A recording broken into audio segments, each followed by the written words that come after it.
إن الحمد لله نحمده ونستعينه ونستغفره ونؤمن به ونتوكل عليه ونعوذ بالله من شرور أنفسنا ومن سيئات أعمالنا من يهده الله فلا مضل له ومن يضلل فلا هادي له وأشهد أن لا إله إلا الله وحده لا شريك له وأشهد أن محمدا عبده ورسوله أرسله بالحق بشيرا ونذيرا وداعيا إلى الله بإذنه وسراجا منيرا من يطع الله ورسوله فقد رشد ومن يعص الله ورسوله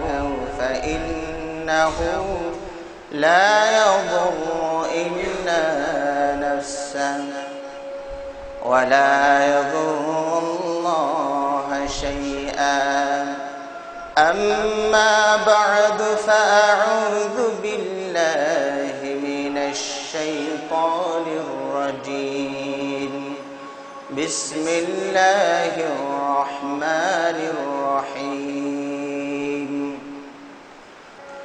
وإذ قال ربك للملائكة إني جاعل في الأرض خليفة قالوا أتجعل فيها من يفسد فيها ويسفك الدماء ونحن نسبح بحمدك ونقدس لك قال إني أعلم ما لا تعلمون عن أبي بكر رضي الله تعالى عنه قال قال رسول الله صلى الله عليه وسلم لن يفلح قوم ولوا أمرهم امرأة رواه البخاري আলহামদুলিল্লাহ সমস্ত প্রশংসা যাবতীয় গুণগান মহান আল্লাহ সুবহানাহু ওয়া তাআলার জন্য,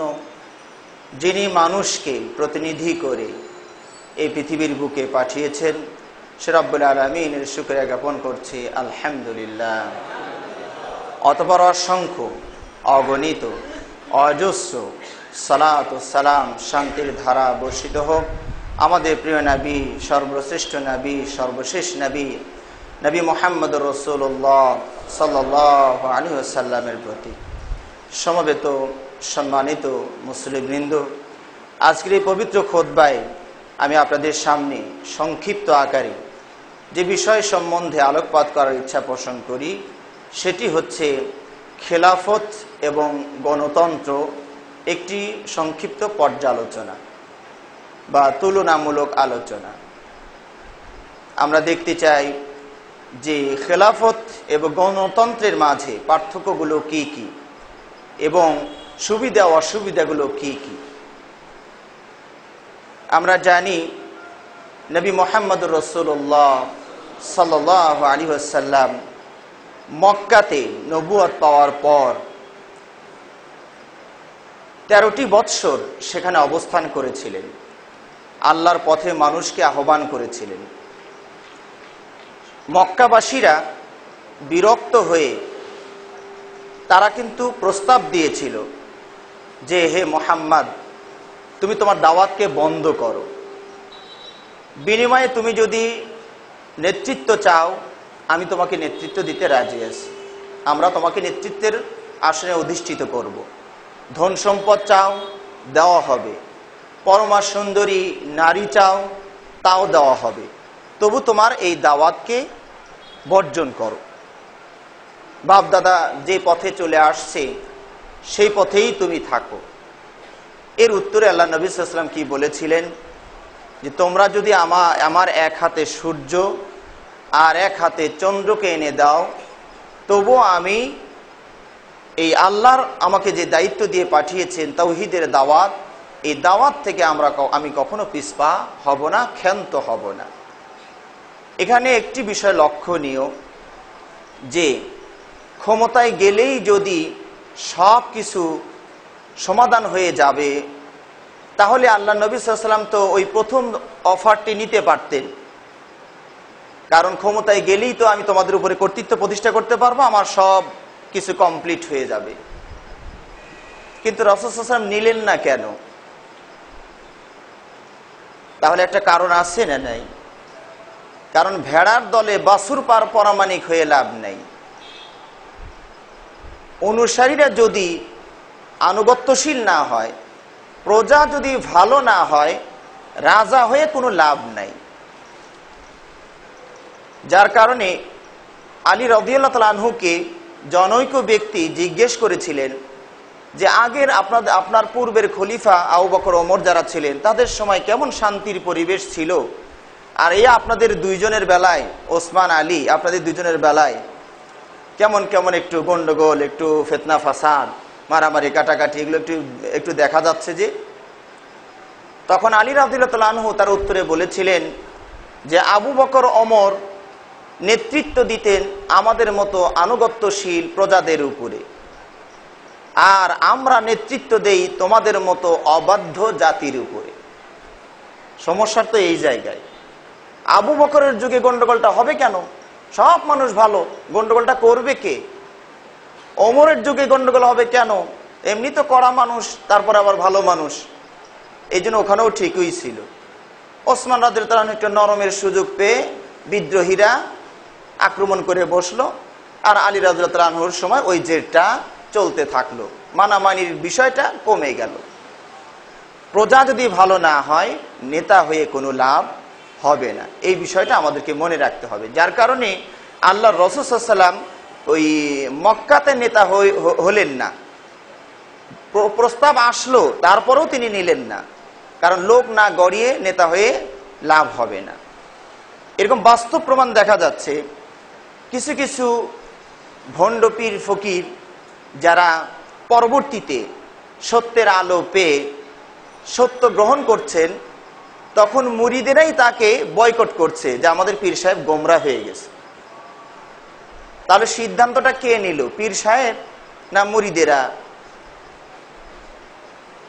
কথা তো ছিল যে পীর যেদিকে যাবে সেই দিকে যাবে, এটা হচ্ছে বাহ্যিক অবস্থা। কিন্তু আভ্যন্তরীণ অবস্থা হলো আমরা যা যা করতে চাই, পীর সাহেব যদি তা হু হু করে যায় তাহলে আমরা তার কাছে আসি।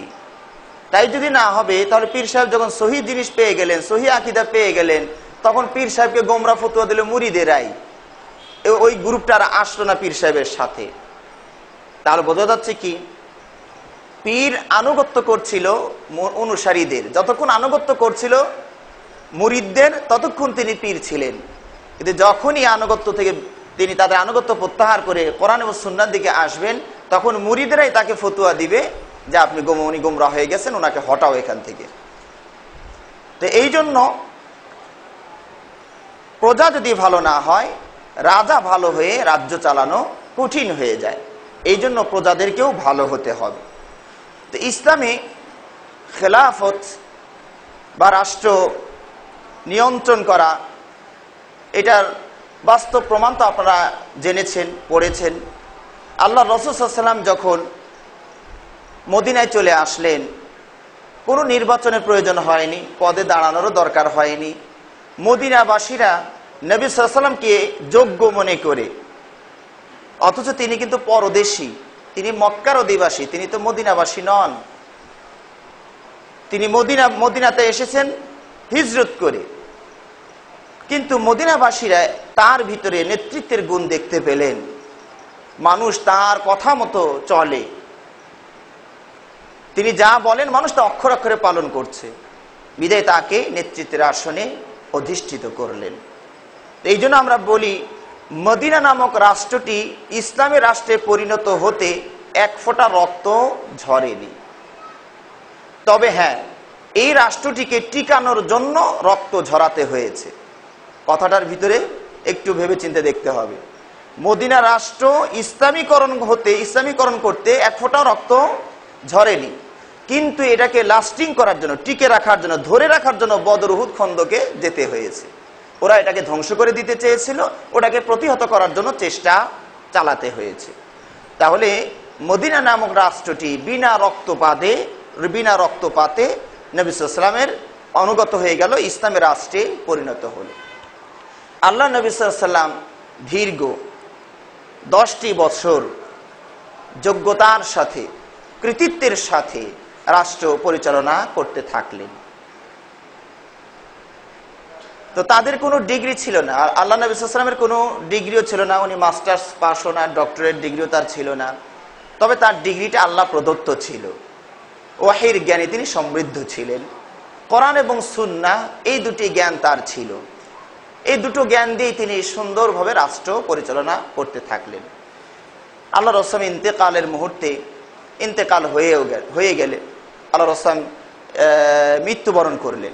যেহেতু ইন্তেকাল শব্দটার ভিতরে একটু বিদাতি গন্ধ আছে, এজন্য পরিহার করাই উচিত। মাঝে মাঝে অসতর্কতা অবস্থায় আমাদের মুখ দিয়ে বেরিয়ে যায়। তা আমরা বলবো রাসূল সাল্লাল্লাহু মৃত্যুবরণ করলেন। রাসূল সাল্লাল্লাহু আলাইহি ওয়াসাল্লাম যখন মৃত্যুবরণ করলেন, তখন ঘটনাটাগুলো কি ঘটেছিল আপনাদের অনেকেরই জানা রয়েছে। ওমরের অবস্থাটা কেমন ছিল তাও আপনাদের জানা আছে। তো নবী সাল্লাল্লাহু আলাইহি ওয়াসাল্লামকে দাফন কর্মটাও সম্ভব হচ্ছে না যতক্ষণ না নেতা নির্বাচন করা হয়। কারণ নেতা যদি না থাকে তাহলে এই সমাজে বিশৃঙ্খলা দেখা দিবে, কেউ কারো কথা মতো চলবে না, যার যার যেটা মন চাবে সেটা করবে। সুতরাং একক নেতৃত্বে এখানে আসতে হবে। মুহাজিররা এক পাশে বসে আছেন, আর জানতে পারলেন যে আনসাররা বানি সাঈদা নামক, সাকিফাত বানি সাঈদা নামক একটি এলাকায় বসে তারাও চিন্তা ভাবনা করছেন কাকে দায়িত্ব দেওয়া যায়। আনসাররা সংবাদ পেয়ে, মুহাজিররা সংবাদ পেয়ে আবু বকর, ওমর সহ আরো কিছু সাহাবী দ্রুত সেখানে চলে গেলেন। গিয়ে সেখানে একটি আবু বকর রাদিয়াল্লাহু আনহু তাদের সাথে মত বিনিময় করলেন, কিছু কথাবার্তা বললেন এবং প্রস্তাব দিলেন যে আমার মতে ওমর এবং আবু উবাইদা দুইজনের একজনকে আমরা আমাদের খলিফা নিযুক্ত করতে পারি। ওমর রাদিয়াল্লাহু তাআলা আনহু বললেন যে না না, আপনি খলিফা হওয়ার জন্য অধিক উপযুক্ত। এবং ওমর রাদিয়াল্লাহু তাআলা আনহু কিছু দলিল পেশ করলেন এবং জাতিকে উদ্দেশ্য করে বললেন, হে মুসলিম ভাইরা, হে জাতির লোকেরা, আপনারা আল্লাহর রাসূল সাল্লাল্লাহু আলাইহি ওয়াসাল্লাম যাকে আমাদের দ্বীনের ইমাম বানালেন, তাকে কি আমরা দুনিয়ার ইমাম বানাতে পারি না? তার মানে ওমর রাদিয়াল্লাহু তাআলা কি বোঝাতে চাইলেন যে আল্লাহর রাসূল সাল্লাল্লাহু আলাইহি ওয়াসাল্লাম আবু বকরকে ইমামতির দায়িত্ব দিয়েছিলেন। অসুস্থতা যখন বেড়ে গেল, তখন তিনি বললেন, মুরু আবা বাকরিন ফালিসাল্লি বিন নাস, আবু বকরকে বলো তিনি যেন মানুষদেরকে ইমামতি করে সালাত পড়ায়। একাধিক বর্ণনা এখানে এসেছে। কোন কোন বর্ণনায় আছে যে আবু বকর ওখানে উপস্থিত ছিলেন না, তখন অনেকে ওমরকে সামনে পাঠিয়ে দিয়েছেন। ওমর আল্লাহু আকবার বলে তাকবীর শুরু করা মাত্রই রাসূল টের পেয়েছেন না আমার আদেশ মনোজাত হয়নি, পর্দা খুলে বলে লা লা লা, না না না, আবু বকরকে বলো সে ইমামতি করবেন, তিনি ইমামতি করবেন। এরপরে ওমর রাদিয়াল্লাহু আনহু সালাত ওইভাবেই শেষ করলেন। আবু বকর রাদিয়াল্লাহু আনহু আসার পরে ওই সালাত আবার আবু বকর ইমামতিতে পড়তে হয়েছে সাহাবাদেরকে। আল্লাহু আকবার। এখানে আবু বকর ভদ্রতার পরিচয় দিয়েছিলেন, ওমরকে বলেছিলেন যে আপনি পড়ান। তখন ওমরও ওইভাবে উত্তর দিয়েছিলেন যে আমার মতো ব্যক্তি, আপনি উপস্থিত থাকতে আমার মতো ব্যক্তির সামনে যাওয়া উচিত নয়। তাদের ভিতরে কেমন একটা উদার নীতি ছিল। আমাদের যেমন লুফে নেওয়ার নীতি, আমি নেতা হব, আমি হলে দুনিয়ার সুখ শান্তি যা আছে ঢেলে দিতে পারবো, কিন্তু তাদের ভিতরে ছাড়ের নীতি ছিল, যোগ্য আপনি হবেন, আমি না।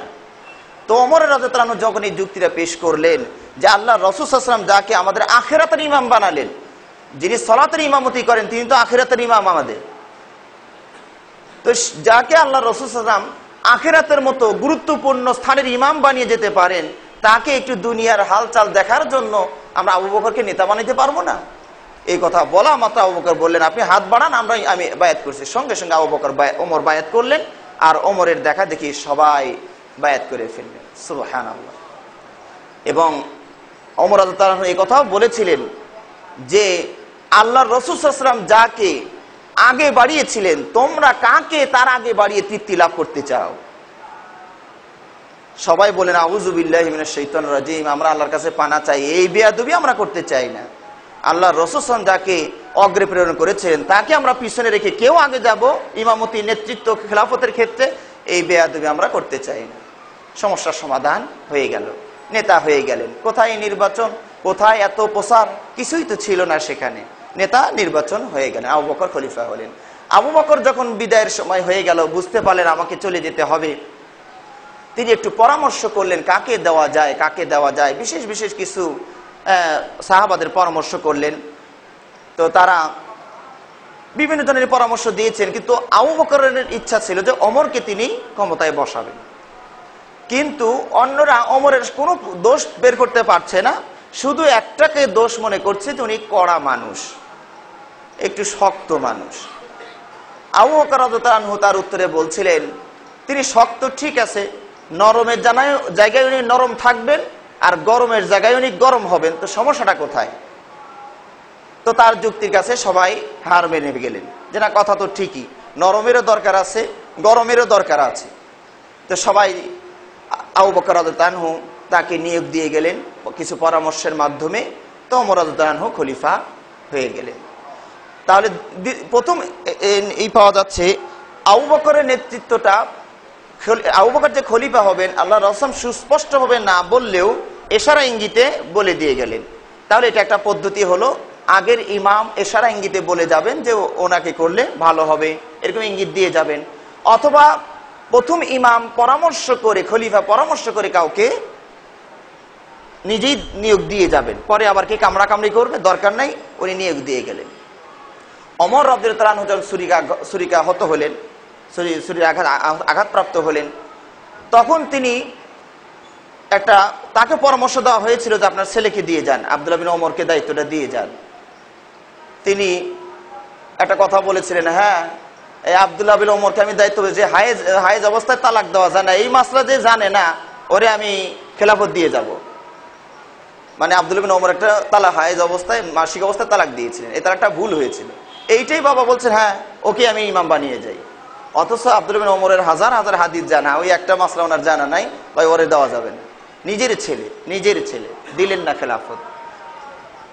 6 জনকে দায়িত্ব দিয়ে গেলেন, এই 6 জনের ভিতর থেকে একজনকে নেতা বানানোর দায়িত্ব দিয়ে গেলেন। এটাকে মাজলিসে শুরা বলা হয়। বিজ্ঞ জ্ঞানীদেরকে দায়িত্ব দেওয়া হলো, তাদের ভিতর থেকে একজনকে তারা নিযুক্ত করবেন। এর মধ্য থেকে প্রায় 4 জন নিজেদের হককে প্রত্যাহার করে নিলেন, যে আমি খেলাফত চাই না, আমিও চাই না। 2 জনের মাঝে এসে থেমে গেল, আলী এবং ওসমান। এই 2 জন চুপ থাকলেন। এরপর আব্দুর রহমান বিন আউফ, এরপরে তলহা বিন ওবাইদুল্লাহ, তারা একটু জনগণের সাথে উল্লেখযোগ্য, এরকম একবারে পানবিড়ির দোকানদার সবার সাথে পরামর্শ না, যারা রাষ্ট্র বোঝে, যারা ধর্ম বোঝে, যারা জ্ঞান আছে, এরকম যারা সৈনিকের স্তরে আছে, যারা গভর্নরের স্তরে আছেন, এদেরকে নিয়ে একটা পরামর্শ করে দেখলেন সবাই যেন ওসমানকেই প্রাধান্য দিচ্ছেন। কিছু আছে আলীর দিকে, বেশিরভাগই জ্ঞানবান যারা, তারা ওসমান রাদিয়াল্লাহু আনহুকেই প্রাধান্য দিচ্ছেন। তো সুতরাং তার হাতেই তিনি বায়াত হয়ে গেলেন, মানুষের তারপরে বায়াত হয়ে গেল। আলী রাদিয়াল্লাহু আনহুর খেলাফতটা ছিল একটা অস্বাভাবিক ঘটনা। আপনারা জানেন, ওসমানকে যারা হত্যা করে ফেললো, তারা যখন খেলাফতের দায়িত্ব একজনকে দিতে হবে, খলিফাকে তো মেরে ফেললাম, রাষ্ট্র চালাবে কে? তখন তারা আব্দুল্লাহ বিন ওমরের কাছে গিয়ে প্রস্তাব পেশ করলেন যে আপনি খলিফা হন। আব্দুল্লাহ বিন ওমর নাকচ করে দিলেন যে না, আমি খলিফা হব না। তাকে মৃত্যুর হুমকিও দেওয়া হলো, বলে তোমরা যা পারো করো, আমি খলিফা হব না। তোমরা খলিফাকে হত্যা করেছো, কেমনে রাষ্ট্রীয় পরিচালনা করতে হয় তোমরা করতে থাকো, আমি এর ভিতরে নেই। পরে মানুষের আলী রাদিয়াল্লাহু আনহুর কাছে আসলেন, তিনিও ফিরে দিলেন যে না, এই সমস্যার ভিতরে আমি খলিফা হতে চাই না, কারণ এখন ওসমানের ঘাতকেরা মদিনাতে অবস্থান করছে। আমি খলিফা হওয়া মাত্র তারা আমার হাতে বায়াত করতে আসবে, আর তাদের শক্তি এখন প্রবল, আমার এখন সামর্থ্য নাই, শক্তি নাই যে আমি তাদেরকে বলবো না তোমাদের বায়াত করবো না, তাহলে আবার ফিতনা শুরু হয়ে যাবে, আবার মারকাট শুরু হয়ে যাবে। সুতরাং এই অবস্থাতেই তোমরা গোপনে এসে আমার সাথে বায়াত করবা, এটা আমি রাজি নেই। তারা ফিরে আসলো। পরের দিন আবার গেলেন, তারা ধমকি হুমকি যা আসলে সব দিলেন, বললেন ঠিক আছে আমি বায়াত গ্রহণ করতে পারি, তবে এই গোপনে স্থানে নয়, তোমরা মাত্র কয়েকজন আসছো, বিদ্রোহীরা আসছে, আর কিছু লোক হয়তো আছে, এখানে নয়, তবে মসজিদে আমি গিয়ে বসি, সালাত পড়ি, কেউ যদি আমার হাতে বায়াত করতে চায় তাহলে আমি বায়াত গ্রহণ করব। কারণ গোপনে গোপনে বায়াত মানে তাহলে এটা একটা অপবাদ আসতে পারে যে ওসমানকে হত্যার পিছনে আলীর হাত ছিল, না হলে ঘাতকরা ওসমানকে হত্যা করা মাত্রই আলী উনি বায়াত গ্রহণ করে ফেললেন ওদেরকে নিয়ে, এখানে আলীকে একটা দোষ দিতে পারে, এই জন্য প্রকাশ্যে ময়দানে বায়াত নিতে চাইলেন। এইভাবে আলী রাদিয়াল্লাহু আনহু বায়াতটা সম্পন্ন হলো। তো এই যে ইসলামের খেলাফত নির্বাচন মোটামুটি বলা যায় দুই ধরনের হতে পারে। একটি হচ্ছে খলিফা কর্তৃক নিযুক্ত হবেন, আর একটি হচ্ছে জ্ঞানবান ব্যক্তি যারা দিন ধর্ম রাষ্ট্র সম্পর্কে যারা ভালো জ্ঞান রাখেন তাদের সিদ্ধান্তের মাধ্যমে একটা ভালো যোগ্য ব্যক্তিকে ক্ষমতায় বসানো হবে। মোটামুটি এই দুটি পদ্ধতি ইসলামের ভিতরে পাওয়া যায়। কিন্তু বর্তমানে যে পদ্ধতিতে আমরা অগ্রসর হচ্ছি সেই পদ্ধতির কিছু অবস্থা ত্রুটি আমরা আপনাদের সামনে সংক্ষেপে তুলে ধরি, যেহেতু সময় স্বল্প, তো আমরা সংক্ষেপে আপনাদেরকে ডাটাটা তুলে ধরি, আপনারা বোঝার চেষ্টা করবেন যে বর্তমানে সমস্যাগুলো কি কি হচ্ছে। বর্তমানে গণতন্ত্রের যে প্রধান সমস্যাটা মনে করি সেটা হলো যে এক গণতন্ত্রের মাধ্যমে যে কেউ শাসন ক্ষমতায় আসতে পারে। একটি মুসলিম রাষ্ট্রে বিভিন্ন দায়িত্ব পদে একজন অমুসলিমও এসে যেতে পারে। আর যেটা হয়েছে বাস্তবে, এই অমুসলিম নেতার জন্য মুসলিমেরা জান প্রাণ ধন সম্পদ মাল সবকিছু ব্যয় করে সময় ব্যয় করে তাকে জেতানোর চেষ্টা করছি আমরা, অথচ এটা ইসলামী খেলাফতের পুরোটাই আইন বিরোধী। ইসলামের খলিফা হওয়ার জন্য অনেকগুলো শর্ত আছে, সংক্ষেপে আমি শর্তগুলো আপনাদের বলছি। 1 নাম্বার, তাকে মুসলিম হতে হবে। কোনো পদে ইসলামের রাষ্ট্রের কোনো পদে কোনো অমুসলিম ক্ষমতা পেতে পারবে না, তাকে দায়িত্ব দেওয়া যাবে না, সেটা যে কোনো সেক্টরই হোক না কেন। তারা প্রজা মতো হয়ে থাকবে, তারা প্রজার মতো থাকবে। কোনো পদেই ইসলামী কোনো রাষ্ট্রের কোনো পদে কোনো অমুসলিম দায়িত্ব পাবে না। এখানে শর্তগুলো দেওয়া আছে, তাকে মুসলিম হতে হবে, তাকে ন্যায়পরায়ণ হতে হবে, তাকে স্বাধীন হতে হবে, তাকে পুরুষ হতে হবে, তাকে মুজতাহিদ ইজতিহাদ করতে পারেন, অবস্থার পরিপ্রেক্ষিতে কি ব্যবস্থা নেওয়া যায় এই ধরনের জ্ঞান গরিমা তার আছে, তাকে বীর হতে হবে, সাহসী শক্তিশালী হতে হবে এবং চিন্তার অধিকারী হতে হবে, এবং তাকে তিনি যেন বধির না হন, অন্ধ যেন না হন, আবার বোবা যেন না হন, কথা বলতে পারেন, এরকম হতে হবে। এইভাবে অনেকগুলো শর্ত ইসলামের রাষ্ট্রে খেলাফতে দেওয়া হয়েছে। তাহলে গণতন্ত্রের মাধ্যমে দেখুন ইসলামের সবচেয়ে বড় সর্বনাশটা হয়ে যাবে ইসলামের রাষ্ট্রের, সেটা হলো একজন অমুসলিমও এখানে শাসন ক্ষমতায় আসতে পারবে এই পদ্ধতিতে। আর আপনারা জানেন একজন অমুসলিমের বিজয়ের জন্য যদি আপনি চেষ্টা করেন, সে হোক মেম্বার, হোক চেয়ারম্যান, হোক সেটা সিটি কর্পোরেশন মেয়র অথবা প্রধানমন্ত্রী, যেই হোক না কেন, একটা অমুসলিমের পক্ষ নিয়ে যদি আপনি তাকে জিতানোর চেষ্টা করেন, তার জয়ের জন্য আপনি চেষ্টা করেন, তাহলে ওই যে ঈমান ধ্বংসের যে 10টি কারণের ভিতরে একটি কারণ আছে যে অমুসলিমের বিজয়ে একটু খুশি হওয়াটাই অপরাধ।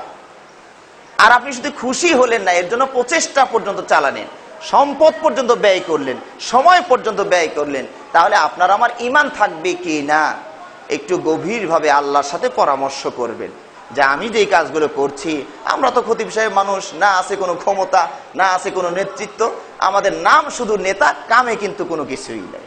ইমাম মানে নেতা। এই মসজিদের ভিতরেই সালাত পড়ানো, 5-10টা মিনিট আমি আপনাদের নেতা থাকি, এর আগেও নাই পরেও নেই। কাজে এটা বলার উদ্দেশ্য হচ্ছে আমি আপনার ঈমানকে রক্ষা করার দায়িত্বে আছি, আমার বলার দায়িত্ব, এগুলোকে পাল্টানোর দায়িত্ব আমার একার নয়, দেশ এবং জাতির সবারই এটার দায়িত্ব। 2 নম্বর সমস্যা হলো যে এখানে নারীরাও ক্ষমতায় যেতে পারে। আর সহিহ বুখারীর এই হাদিসটি দেখুন, আল্লাহ রাসূল বলেছেন লা ইউফলিহু কওমুন ওয়াল্লাহু আমরহুম ইমরাআহ, সেই জাতি কোনোদিন সফল হবে না। এটা বিশ্বনবী সাল্লাল্লাহু আলাইহি ওয়াসাল্লামের বক্তব্য, এটা আমি খতিব সাহেবের ব্যক্তিগত মত নয় যে মানা না মানা আপনার ইচ্ছাধীন থাকবে। আপনি যদি মুসলিম হিসাবে দাবি করেন তাহলে এটার উত্তর আপনি দিবেন, ইহকালে অথবা পরকালে আল্লাহর কাছে দিবেন।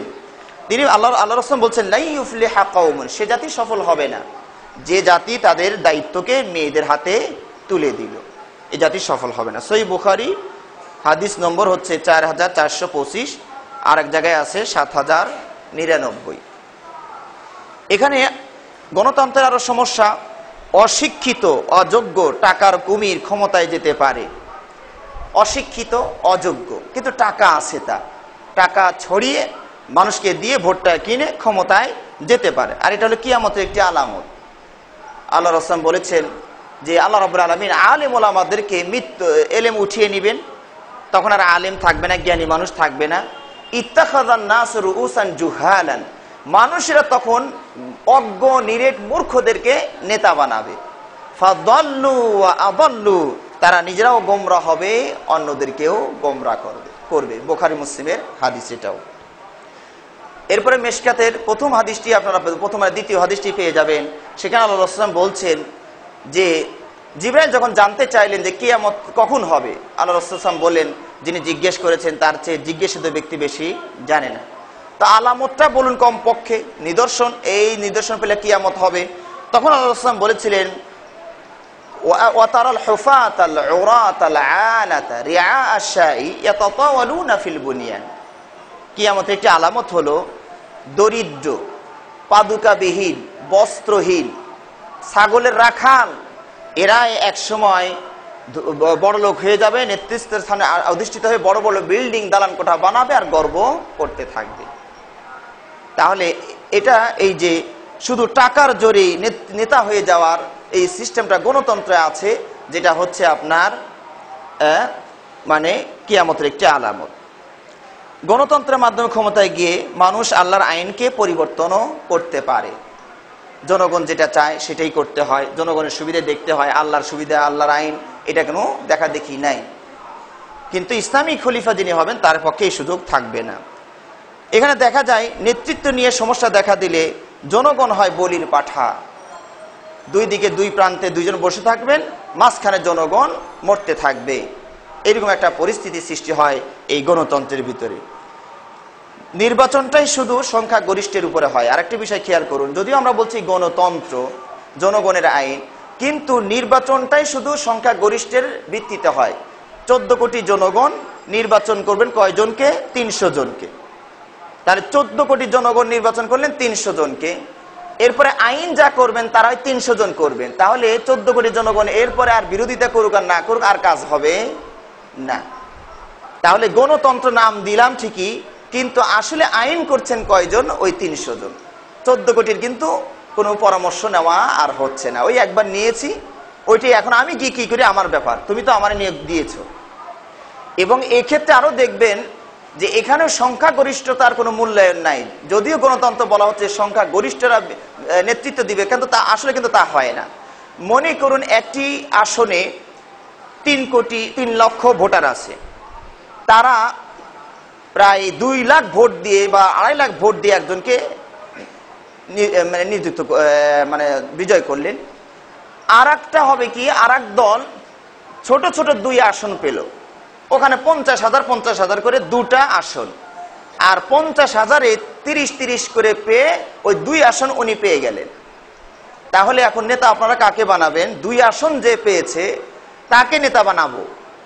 এখন দেখুন 2 আসনে ওখানে ভোট দিয়েছে মাত্র 80,000, এখানে 40, ওখানে 40। আমি একটা উদাহরণ দিচ্ছি, 40, 80 জনের 80,000 ভোট পেয়ে উনি 2 আসন পেয়েছেন। আর এক আসনে উনি 2 লক্ষ ভোট পেয়ে একটা আসন পেয়েছেন। একটা আসনে 2 লক্ষ ভোটার, কিন্তু নেতা হবে কে? ওই 2 আসন যে পেয়েছে। আসন খেয়াল করলেন, লোক কিন্তু আপনি খেয়াল করলেন না। লোক যদি খেয়াল করতেন, গণতন্ত্র যদি খেয়াল করতেন, তাহলে এই 1 আসন পেলে কি হবে? এখানে 2 লক্ষ মানুষ সাপোর্ট করেছে একে, এটাই তো নেতা হওয়ার কথা ছিল।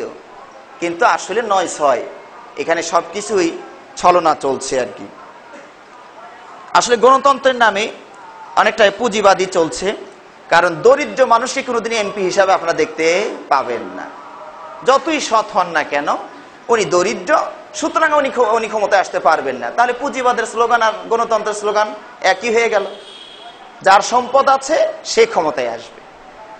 এরপরে দেখুন গণতন্ত্রে বিরোধী দল থাকবে, কিন্তু খেলাফতে বিরোধী দল থাকবে না, তবে পরামর্শক থাকবেন।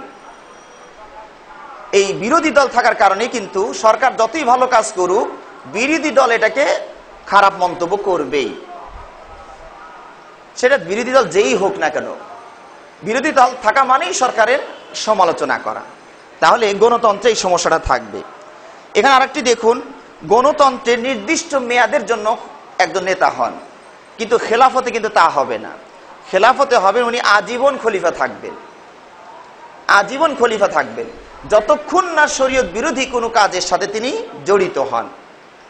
মৃত্যু হওয়ার আগ পর্যন্ত উনি খলিফা থাকবেন।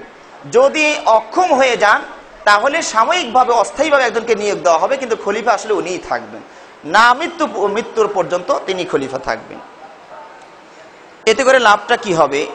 একজন খলিফা দীর্ঘমেয়াদী যদি দেশের শাসনকর্তা থাকেন, তাহলে দেশের ভালো মন্দ কোনটা করলে কি হবে একটা অভিজ্ঞতা থাকে তার। আর 2 বছর পর পর, 4 পর পর, 5 পর পর পরিবর্তন, তখন দেখা যায় যে এসে সাইনবোর্ড পরিবর্তনে মনোযোগ দেয়, নাম পরিবর্তনে মনোযোগ দেয়। দেশের জনগণের কি হচ্ছে ওদিকে খবর খুব কমই থাকে।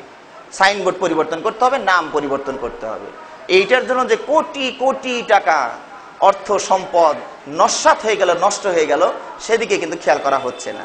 ওনার কোনো স্মৃতি আমার রাখা চলবে না। আবার আমি যখন যাবনি তখন ওনার কোনো স্মৃতি আমার রাখা চলবে না, সব ভেঙ্গে চুরমার করে দিতে হবে। তাহলে এই গণতন্ত্রের মাধ্যমে ভাঙ্গা আর গড়ার নিয়ম চলে, ভাঙ্গা আর গড়ার নিয়ম চলে। এবং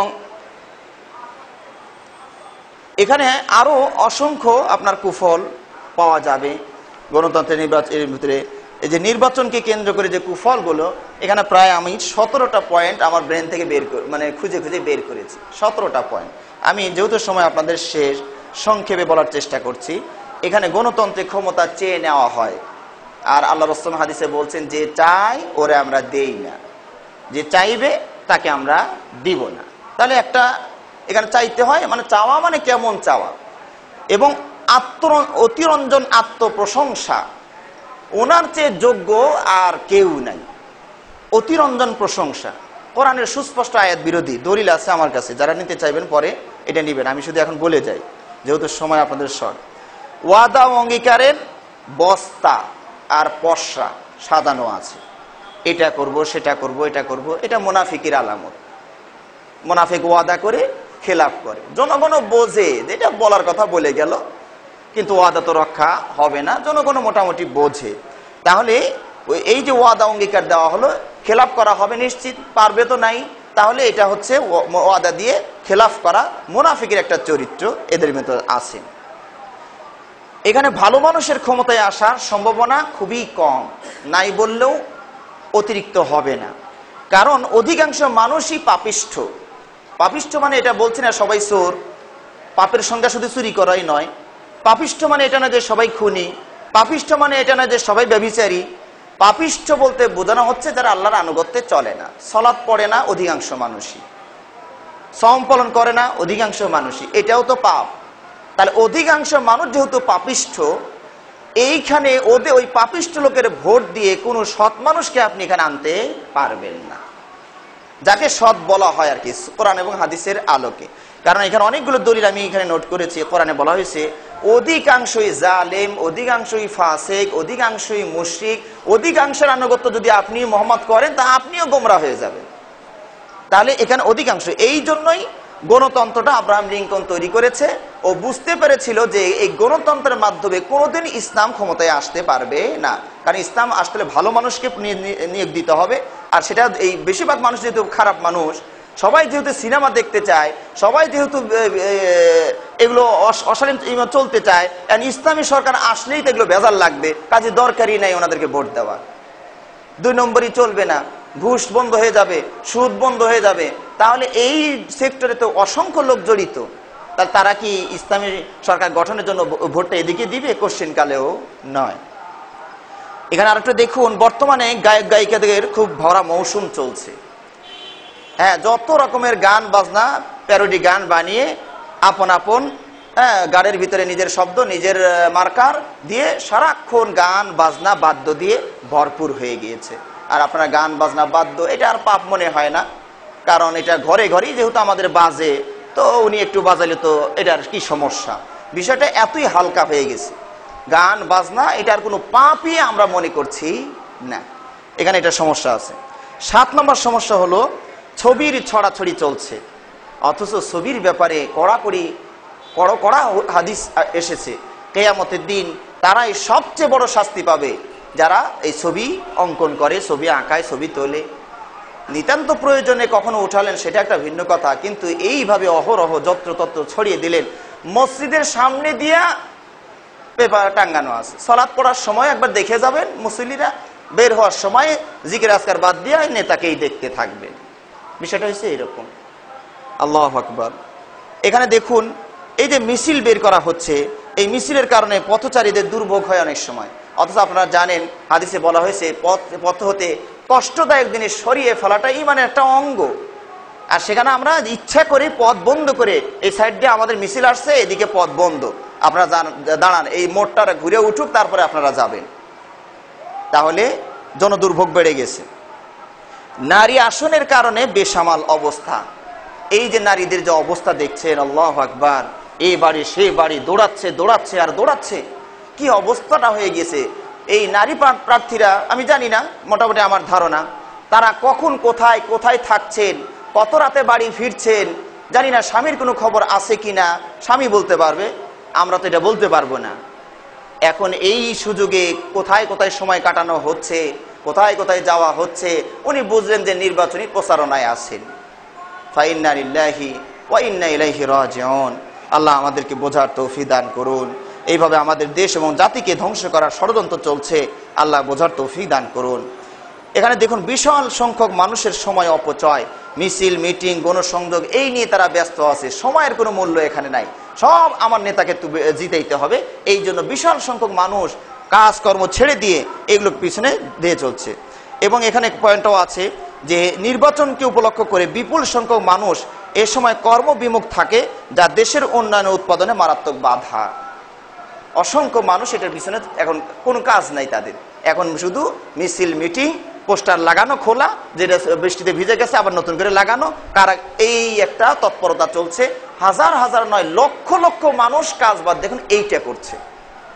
তাহলে আমাদের কর্ম যে উৎপাদন এবং উন্নয়ন যেটা সুযোগ ছিল সেটা কিন্তু এই নির্বাচনে ব্যাহত হচ্ছে। এখানে দেখুন অশিক্ষিত এবং শিক্ষিত এর ভোটের মান একই, অথচ কোরআন বলছে হাল ইয়াস্তাবিল্লাযীনা ইয়ালামুন ওয়াল্লাযীনা লা ইয়ালামুন, যারা জানে আর যারা জানে না সবই সমান। তা আমাদের গণতন্ত্রে সবই সমান। একটা পানের দোকানদার হুক্কা খেয়ে বেড়াচ্ছে, হিরঞ্চি, সেও গিয়ে একটা নেতা ভোট দিবে, আর আপনি একটা মাস্টার্স ডক্টরেট ডিগ্রি, আপনার একটা ভোটের মান একদম সেম। এসপার নাই, সে একদম বরাবর। কথা বুঝতে পেরেছেন? তাহলে এই গণতন্ত্র দিয়ে কোনোদিন জাতি ভালো কিছু আশা করতে পারে না। একজন শিক্ষিত মানুষ, পৌরনীতি নিয়ে যারা, রাষ্ট্রবিজ্ঞান নিয়ে যারা পড়াশোনা করেছেন, তাদেরও ভোটের মান যা, আর অশিক্ষিত মূর্খ অজ্ঞ 2 টাকার দামের একটা সিগারেট পেয়ে একটা ভোট দিয়ে দিয়েছে, ওর ভোটের দামও তাই। তা কি করে দেশে শান্তি আসবে? গণতন্ত্রের দেশে শান্তি কিভাবে আসবে? এখানে ভবিষ্যৎবাণীর ছড়াছড়ি, কে জিতবে, গণকেরাও মাশাআল্লাহ বাজার খুলে বসছে। হ্যাঁ, গণনা করা চলছে, অমুক হবে। এখানে আল্লাহ রাসূল বলছেন, মান আতা কাহিনান ফাসাদ্দাকাহু বিমা ইয়াকুল ফাকাদ কাফারা বিমা উনজিলা আলা মুহাম্মদ। গণকের কাছে গিয়ে যে এগুলোর যাচাই বাছাই করলো, জানলো, বিশ্বাস করলো, সে কাফের হয়ে গেল। মুহাম্মদ সাল্লাল্লাহু আলাইহি ওয়াসাল্লাম যা অবতীর্ণ হয়েছে তার সাথে সে কুফরি করলো। এরপরে 14 নাম্বার কি, গীবতের ছড়াছড়ি। ওর এই সমস্যা, ও এই সমস্যা, ও চোর, ও বাটপার, ও সন্ত্রাসী, ওর চেয়ে আমি অনেক ভালো। এই যে এক পক্ষ আর এক পক্ষকে মানে গীবত করার জন্য, মানে পরনিন্দা, যেটা প্রত্যেক নেতার মুখ দিয়ে প্রায় এটা পাবেন, না হলে অনুসারীদের মধ্য থেকে তো বের হবেই। তাহলে গীবতের একটা রমরমা বাজার চলছে এই নির্বাচনকে কেন্দ্র করে। এখানে হিংসা, বিদ্বেষ, মারামারি, খুনাখুনি এগুলো তো অহরহ আছেই। ভোট চুরি করে যারা ক্ষমতায় আসবে তারা আবার চোর হতে নিরাপত্তা দিবেন না চোরের নিরাপত্তা দিবেন বোঝা মুশকিল হয়ে যাবে। যারা নিজেরাই চুরি করে নির্বাচনে আসলেন তারা চোরের নিরাপত্তা দিবেন না চোর হতে নিরাপত্তা দিবেন বিষয়টা আপনাদের ভাবা দরকার আছে। এরপরে এখানে ভোটাররাও তারাও 2 নম্বরই করেন। একজন নেতাকে নির্বাচন করার জন্য 10টা 15টা 20টা করে ভোট একাই দিয়ে দিচ্ছেন। হক হলে একটা, সরকার দিল একটা, আর ওনারা গোপনে গোপনে নিজেরাই অনেকগুলো নিয়ে নিলেন। হ্যাঁ, টাকার বিনিময়ে তারাও ওয়াদা খেলাফ করে, যেই আসুক হ্যাঁ অসুবিধা নাই আমরা আছি, কিছু খালি দিয়ে যান, ভোটটা আপনারই দিব না, আমার 50টা ভোট আছে, আমার এখানে 100টা ভোট আছে, যে নেতাই আসুক সবগুলোকে সম্বোধনা দিয়ে দিল। তাহলে আপনি 10,000 উনি 10,000, ভোটে তো ভোট তো হবে গোপনে, ও তো মিয়া বুঝবে না কারে দিছি না দিছি। তাহলে জনগণ এখানে প্রতারণা করে। তাহলে এই প্রতারণার ধোঁকা দিয়ে যে নেতা নির্বাচন হচ্ছে, এতগুলো শরীয়ত লঙ্ঘন করে আমরা যারা নেতা হচ্ছি, তাদের দ্বারা আমরা দেশ এবং জাতি ইসলাম কি পাবে, এই প্রশ্নটা আমি আমাদের জাতির সামনে আমি রাখলাম। আল্লাহ রাব্বুল আলামিন আমাদের প্রত্যেককে বোঝার তৌফিক দান করুন। আমিন। ওয়া আখির দাওয়ানা আনিল হামদুলিল্লাহি রাব্বিল আলামিন।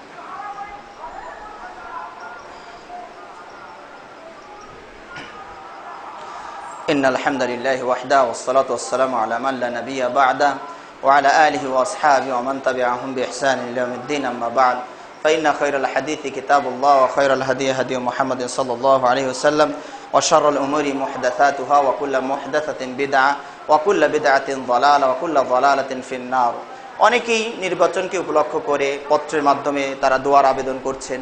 আসলে আপনারা জানেন, আমরা এখানে আমাদের মুসলিম ভাইরা যারা আছেন সবাইকে আমরা বলা ভালো যে আমরা এখানে আসলে এইভাবে সরাসরি ঘোষণা কাউকে নাম ধরে আমরা দেই না দেওয়ার চেষ্টা করি। কেউ ভুল বোঝার সুযোগ এখানে নাই, কারণ ঘোষণা দিলে আপনারটাও দিতে হবে, বিপক্ষেরটাও দিতে হবে, তার লাভটা কি হলো? সুতরাং আমরা এখানে শুধু আপনারা দোয়া চেয়েছেন, আমরা এইভাবে দোয়া করতে পারি মহান আল্লাহর কাছে, হে আল্লাহ, আপনার কাছে যিনি ভালো তাদেরকেই আমাদের নেতা বানান। আমিন বলুন আপনারা। হে আল্লাহ, আপনার কাছে যারা ভালো, আপনার দৃষ্টিতে যারা ভালো, তাদেরকেই আমাদের নেতা নির্বাচন করুন। আমিন। ওয়া আখির দাওয়ানা আনিল হামদুলিল্লাহি রাব্বিল আলামিন। সুবহানা রাব্বিকা রাব্বিল ইজ্জাতি আম্মা ইয়াসিফুন ওয়া সালামুন আলাল মুরসালিন ওয়াল হামদুলিল্লাহি রাব্বিল আলামিন।